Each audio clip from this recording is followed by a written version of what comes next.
तो दर्शकों, Heal Max clinic and research centre के इस हेल्थ बेस्ड प्रोग्राम में आपका स्वागत है। और आज का टॉपिक है स्पाइनल प्रॉब्लम, रीढ़ की हड्डी की समस्याएं। देखिए, रीढ़ की हड्डी जो है हमारे शरीर को कंट्रोल करती है, कंट्रोल ही नहीं मतलब एक तरीके से पूरा चलाती है। और इसमें जो विभिन्न डिस्क और वर्टिब्राज हैं, ये इससे हमारा शरीर के अंग की क्रियाएं चलती हैं। और ये स्पाइन जो है हमारा एक तरीके से शॉकर का भी काम करती है, लटके झटके शरीर के वो झेलती है। तो उसमें जो है जो इसकी रचना है उसमें वर्टिब्राज और वर्टिब्राज के बीच में डिस्क होती है।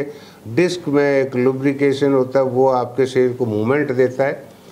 उसमें कोई भी खराबी आने पर हम लोगों को प्रॉब्लम हो जाती है। जैसे सर्वाइकल रीजन में हो गया कि आप की एमआरआई में लिखा होगा, आपने एमआरआई कराई, या आपके लक्षणों के आधार पे भी आप अंदाज़ा लगा सकते हैं कि जब आपकी गर्दन में दर्द होता है तो आप समझिए कि आपकी सर्वाइकल रीजन में प्रॉब्लम है। C1, C2, C3, C4, C5, C6, C7 इनमें प्रॉब्लम है जी। तो उसमें क्या होता है, जब कंप्रेशन हो गया, नस दब गई, तो आपके हाथों में झंझनाहट आना शुरू हो जाएगा, हाथ सुन्न भी हो सकते हैं।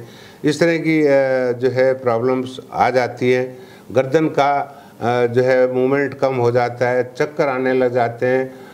और जो है काफ़ी लोगों को सर्वाइकल की प्रॉब्लम आती है, क्योंकि एक तो आजकल जो हम लोगों का जीवन शैली इस टाइप की हो गई। ऑफिस आवर्स में जैसे आजकल तो यंग लड़के लड़कियों में भी ये प्रॉब्लम्स काफ़ी आ रखी है, क्योंकि वो घंटों ऑफिस में बैठ के काम कर रहे होते हैं, 8-8 घंटे, 10-10 घंटे, और तो क्या डबल शिफ्ट भी 16-16 घंटे की भी जो लोग करते हैं। क्योंकि आजकल धन की सबको ज़रूरत है और उन्नति में सभी ज़्यादा उन्नति करना चाहते हैं और फटाफट रईस बनना चाहते हैं। पर लेकिन रईस बने, लेकिन अपने शरीर के साथ खिलवाड़ ना करें। आप पैसे से तो अमीर बन सकते हैं, लेकिन शरीर से गरीब हो जाओगे, डॉक्टरों के चक्कर काटते रहोगे। तो इसमें क्या होता है, स्पाइन में दो ज़्यादा प्रॉब्लम आती है, सर्वाइकल रीजन में और लंबर रीजन में। आप पेशेंट कहेगा मेरे कमर में दर्द रहता है, कमर में दर्द रहता है, किसी को टांगों में दर्द जाता है, किसी को दोनों हिप्स में दर्द रहता है, किसी को पिंडलियों में दर्द रहता है, किसी को जांघों में दर्द रहता है।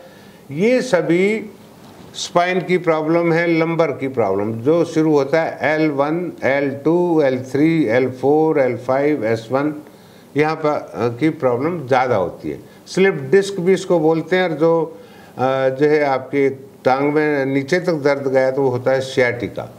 तो ये प्रॉब्लम बहुत ही गंभीर होती जा रही है। और इसमें क्योंकि वही लाइफस्टाइल, यंग लड़के भी इसके जो है और लड़कियां ये भी इससे ग्रसित होते हैं।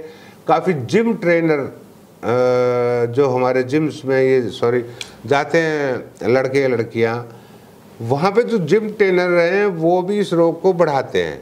वो उनकी कैपेसिटी नहीं देखते, वो जिम करेंगे, वो भी सोचे फटाफट बॉडी बनाए हैं। लड़के लड़कियां सोचे मैं फटाफट पतली हो जाऊं। तो देखिए, मोटापा बढ़ाना आसान है, घटाना बड़ा मुश्किल है। और दूसरा ये जो है जिम में ज़्यादा रोग फैलते हैं एक तरीके से। वो जो ट्रेनर होते हैं वो क्वालिफाइड तो होते नहीं हैं, वो किसी इंस्टीट्यूट से डिप्लोमा लेके नहीं आए, उनको एनाटॉमी नहीं पता, उनको शारीरिक रचना नहीं पता। वो तो कहेंगे आप जो है इतने पुशअप करो, इतने सिटअप्स करो, यहाँ पे ये करो, इतना जो है डंबल उठाओ, अब इतने वेट का, अब इतने वेट का। तो वो जो है ओवर कर देते हैं। उसमें कई बार यंग लड़कों की स्लिप डिस्क की प्रॉब्लम हो जाती है। बिल्कुल। और इतनी कराते हैं। आपने देखा कि जिम में ही पीछे अखबार में था कि 19 साल का लड़का जॉगिंग कर रहा था उस पर ट्रेडमिल, और वहीं पे वो डेथ हो गई है। कई अच्छे कलाकार भी गए हैं वो, क्योंकि वो एक हास्य कलाकार थे, वो भी गए, एक और था वो भी। यानी कि ये जो है, आपको जिम जाना है तो आप सबसे पहले अपने टेस्ट कराइए कि जैसे जो 30-40 की एज के जिम में जाते हैं तो उनको अपने बोन टेस्ट कराने चाहिए कि भाई आपकी बोन सही है कि नहीं है, आप कितना झटका झेल सकते हैं, कितनी फ्लेक्सिबिलिटी है आपके ऊपर में। अब वो ट्रेनर को तो इतना पता ही नहीं है तो वो कराता है। दूसरा, इसके कारण भारत की सड़कें भी हैं, आप देखेंगे कि वो स्पीड ब्रेकर, आप देखेंगे स्पीड ब्रेकर इतने ऊंचे ऊंचे बनाए रखे होते हैं। कई जगह तो गांव देहात से आप निकलोगे तो खंभा बिजली का डाल के उसके ऊपर से मसाला डाल के और स्पीड ब्रेकर बना देते हैं। वो स्पीड ब्रेकर नहीं, वो आपकी स्पाइन ब्रेकर होते हैं और गाड़ी ब्रेकर होते हैं। तो क्योंकि अनपढ़ भारत में अनपढ़ लोग हैं, वो सोचते हैं भाई कुछ ठुकेगा, गिरेगा, टूटेगा तो मजा आ जाएगा, यहाँ से तेज नहीं दौड़ेगा। तो वो जो है मतलब कि इस तरह का लोगों की एक सोच है कि मेरे घर के आगे तो और ऊंचा बना, या वहाँ तो और ऊंचा बना। फिर किसी मंत्री गाड़ी गुड़ी ठुकेगी या उसका सिर जाकर छत में लगेगा तो फिर वो कहेगा कि वहाँ से स्पीड ब्रेकर हटाओ। मतलब इनको जो भी सड़क विभाग है, मैं ये कहता हूँ जितने भी स्पाइन के प्रॉब्लम के मरीज हैं, सबसे पहले तो उनको केस करना चाहिए उस पर, सड़क बनाने वाले पे, कि भाई उसने जो है उसकी वजह से उसको ज़्यादा ये हुआ, लटके झटकों से ही ज़्यादा स्पाइन की प्रॉब्लम आती है। तो नहीं तो ये होता है कि आप अच्छे रोड देखेंगे, हाईवेज देखेंगे, उन पर लिखा होता है, बोर्ड लगा होता है पहले कि वहाँ पर स्पीड ब्रेक करें, गति धीमी रखें। लेकिन जो हमारे छोटे मोटे रोड हैं इधर उधर तो बहुत कुछ होता ही नहीं है, बिल्कुल साइन नहीं है। तो वो भी जो है स्लिप डिस्क का एक कारण है। दूसरा, स्लिप डिस्क का कारण डी जनरेशन है। हमारे जो है जैसे MRI आई तो उसमें लिखा है कि डी जनरेशन है, कंप्रेशन है, स्पाइन जो है कि नमी कम हो रही है, जो है सूखती जा रही है। अब आप देखेंगे वो MRI में आया कि भाई आपकी डिस्क जो है सूख रही है, उसका गैप कम हो रहा है, हाइट रिड्यूस हो रही है, डी जनरेशन है, डिस्क बल्ज है। इसमें कई तरह की भाषाओं का प्रयोग किया जाता है। यह स्पाइन की शेप चेंज होती जा रही है, तो वो तो एक हमारी बोन्स की कमी है। कईयों को स्पाइन का गठिया हो जाता है, तो इसमें बहुत तरह की प्रॉब्लम आती है और लोगों ने MRI में पढ़ा होगा और डॉक्टरों ने उसको बताया होगा। सर एक चीज़ और है यहाँ पर, ट्रीटमेंट की अगर हम बात करते हैं तो बिना सर्जरी के ट्रीटमेंट, आजकल बहुत सारी चीज़ें मार्केट में चल रही हैं, तो बिना सर्जरी के ट्रीटमेंट कैसे हो सकती है? देखिए जी, इसमें मैं आपको बताऊं कि सबसे best treatment Heal Max clinic and research centre के पास है। वो मैं सभी ट्रीटमेंट पे थोड़ी थोड़ी नज़र डालूंगा। हमारे से बढ़िया स्पाइन का ट्रीटमेंट पूरे इंडिया ही नहीं, पूरे वर्ल्ड क्या होल अर्थ पे नहीं है। मैं ये कहता हूँ विदाउट सर्जरी होगा, बढ़िया होगा, पहले ही हफ्ते से आप लोगों को आराम मिलेगा। और ठीक होने में कितनी देर लग सकती है वो आपकी MRI, आपकी कंडीशन के ऊपर डिपेंड करता है। कई बार MRI में भी पूरी चीज़ें नहीं दिखाई जाती, बताई जाती, कई बार छूट जाती है डॉक्टर से। तो आप जब भी हमारे क्लिनिक आएँ, आप अपनी रिपोर्ट के साथ में अपनी MRI की फिल्म भी लेकर आएँ तो बहुत ही अच्छी रहेगा, क्योंकि कई बार हम देखते हैं कि जो फिल्म बोल रही है वो प्रिंट पे नहीं लिखा होता। रही ये उपचारों की बात, आपने सही पूछा प्रज्ञा जी कि इसमें जो है बहुत ही उपचार है। देखिए, सबसे पहले तो कि आपका शरीर किसी की प्रयोगशाला नहीं बनना चाहिए, आपका शरीर अपना शरीर है। हम YouTube पे इधर उधर मैंने बताया संचार माध्यमों से देखते हैं कि स्पाइन में कोई तो हथौड़े मार के ठीक कर रहा है, बिल्कुल, कोई हथौड़ा भी ले रहा है, छेनी भी ले रहा है, कमर में मारने लग रहा है। हम भी देख के ताजुब में, कोई पट्टी लगा के सेट कर रहा है, कोई अब नाम तो क्या लूँ कि क्या उनको बोलते हैं, नाम कोई कुछ करके भी रख लेते हैं, लटके झटके मारने वाले। कई हमारे पूछेंगे जो नस चटकाने वाला काम करते हो, आप ये देखेंगे वो नस चटकाने वाला, जिसको भी कोई कायरोप्रैक्टर बोलता है, कोई कुछ बोलता है, वो झटके मारेंगे।